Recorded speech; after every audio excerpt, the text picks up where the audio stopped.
Cathie Wood is back, and she just released a brand new interview on the 20VC podcast, and there is a part of it that I really want to share and analyze. One is her talking about what it feels to be down 80 to 90%. I wanted to give a little bit of her thoughts in terms of how ARK is performing. Obviously, ARK has done pretty badly this year, as have many stocks and many growth stocks, and ARK is overly exposed to growth stocks because that's the whole idea of disruptive innovation, to not bet on the indices or FANG stocks, but to bet on the new up-and-comers.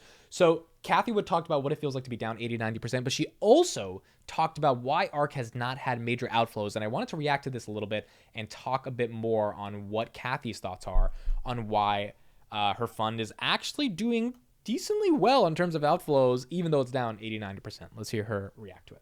And I think the reason the show's successful is because I hopefully also just ask honest questions. Like, when you see that, 80-90% down, Cathy, you're a lovely person. It's like, online, it's not very nice. I get a lot of hate. I hope I'm do you doubt yourself when you see down 80-90%? What do you tell yourself when you see the red and you're like, oh my gosh? So we are very data-driven, very research-driven. And so many people ask me why I have such strong conviction. How could I have such strong conviction when these stocks are down that much?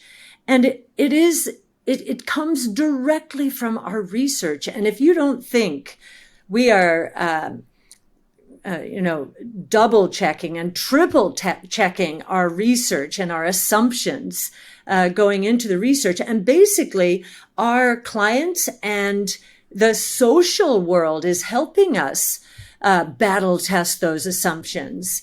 What we see as our stocks go down 80 to 90%, if we're right, we're seeing the total rate of return expectation increase for the next 5 years.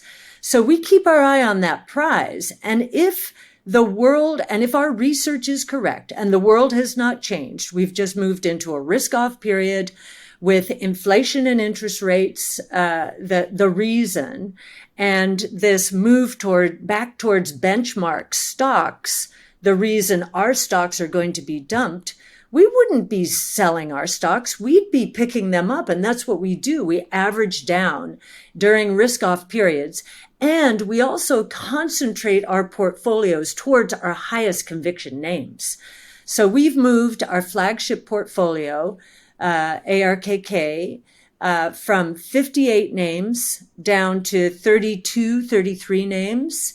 We're further consolidating in this risk-off period, but we tend to bottom out in that low 30s range. So this was really interesting to me, right? Because again, Cathie Wood is basically making the argument that when it comes to disruptive innovation, if the research is correct, then there's not going to be a problem, right? Because they've done the research, theoretically, and they've open sourced the research, and she's going to talk a little bit more about that. So because they've open sourced the research and they've done the research, there is no reason for them to be afraid if the stock is down 80-90%. Now, granted, it's a little bit disingenuous because she has cut stocks, for example, Palantir, that was down less than 80-90%.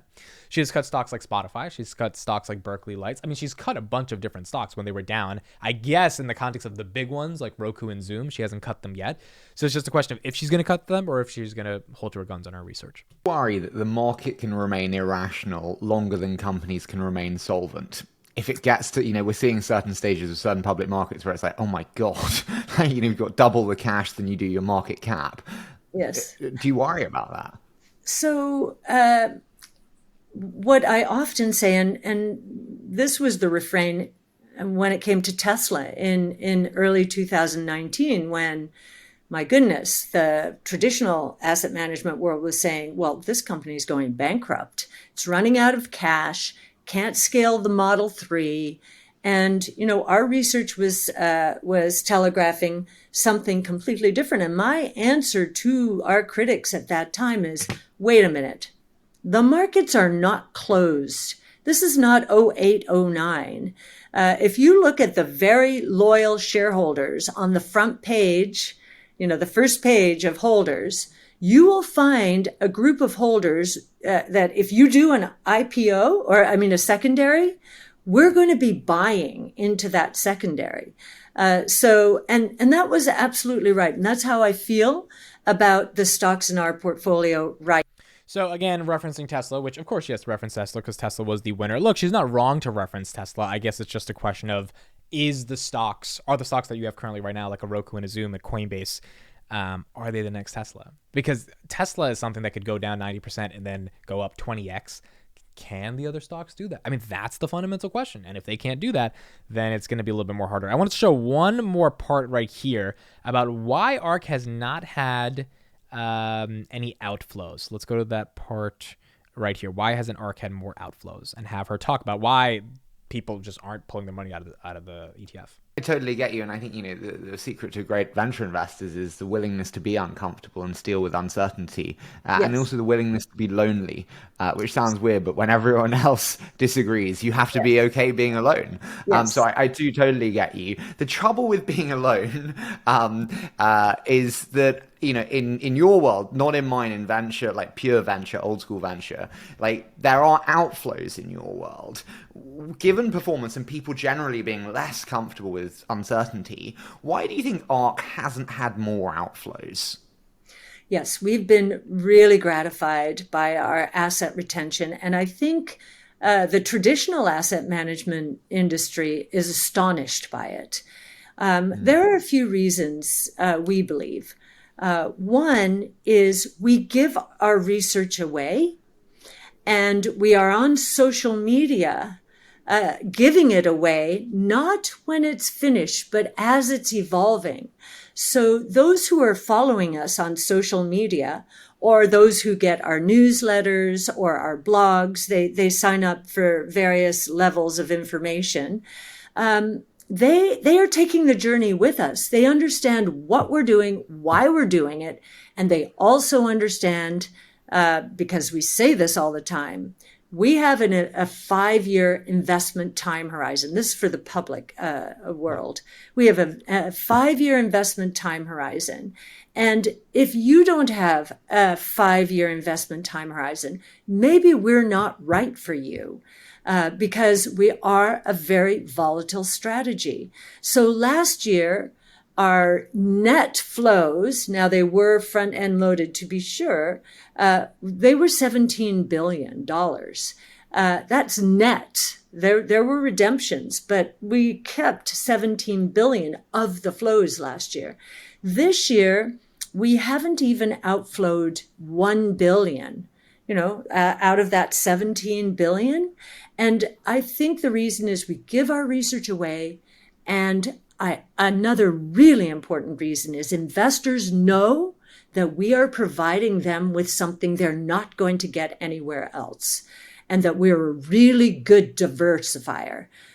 So that's kind of the core thesis she has right here. Now, I want to talk about 2 points she makes about research and being a good diversifier. First, let's talk about a good diversifier. ARK is obviously a good diversifier if you're trying to get into a different part of the market that is not, traditional Microsoft, Apple, Google, Netflix. These stocks I still think are innovative. Not Netflix. I don't think that's the innovative one, but I think Meta is innovative, even if their stock price isn't reflecting that. And to expect Meta to not double or triple in the next 6 to 7 years, I think is kind of silly, especially if the metaverse actually does work out. Am I a buyer of the stock? No, because it's a little bit more volatile for me, and I have other convictions, but you could imagine that it gets there.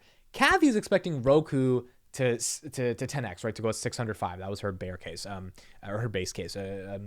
Zoom, she sees a $1,200 base case. Like, these are stocks that are 10, 12x, and these are 30, 40% CAGR that she plans to deliver year over year. Is she going to be right? We don't know, but at least we have an understanding that the $17 billion that was invested into the ARK last year and only less than $1 billion have been outflowed. It's primarily because they believe in that thesis because of the research that has been open sourced. Now, the 5-year time horizon is very silly because there's obviously been stocks that they said they're going to be in for the long term and they cut immediately, just like a ruthless hedge fund. So the 5-year thing is absolute nonsense. But the research being open sourced, I think, actually does give some institutional investors the feeling that this is an evolving story. This is a story that they're constantly going to be updating, and this is a story that the entire world knows about. And because ARK has the media presence that it has, it'll get people to invest into a Roku and Zoom, because why not?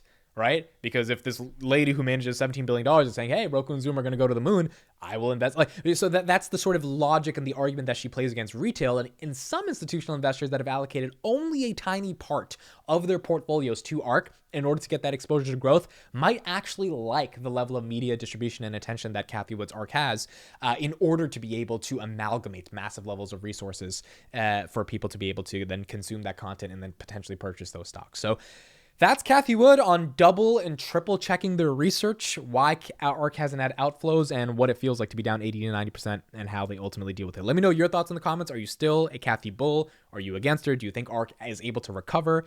And would love to know your thoughts on where you see the future of ARK. Thanks so much for listening and watching, everybody. I will see you on the next one.